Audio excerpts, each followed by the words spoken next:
বাড়িতে কখনো কখনো একা থাকলে নিজের জন্য খুব বেশি কিছু রান্না করতে না ইচ্ছা করলে এই ফাঁকিবাজি রান্নাটা কিন্তু আমরা প্রত্যেকেই খুব ভালোবাসি, বলতে গেলে অল টাইম ফেভারিট।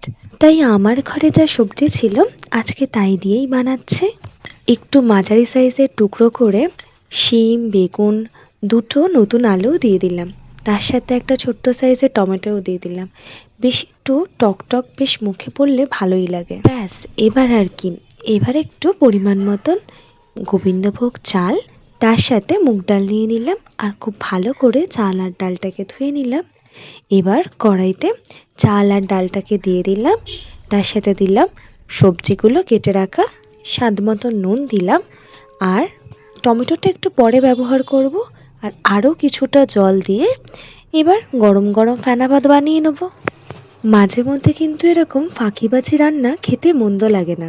তোমরা কারা কারা আমার মতন এরকম সব রকম সবজি দিয়ে গোবিন্দভোগের ফেনা ভাত খেতে ভালোবাসা? আমার কিন্তু খেতে দারুণ লাগে। ও হ্যাঁ, সাথে ঘি আর কাঁচা লঙ্কাটা কিন্তু মাস্ট, ওইটা না হলে কিন্তু একদমই চলবে না। রান্না তো আমার কমপ্লিট, সাথে একটু মনের মতন করে ঘি দিয়ে নিলাম, আর গরম গরম বেগুন ভাজার সাথে আমার আজকের লাঞ্চ কিন্তু একদম তৈরি। আজকের মতন চললাম, আবার আসবো নতুন একটা ভিডিও নিয়ে। ততক্ষণের জন্য বাই।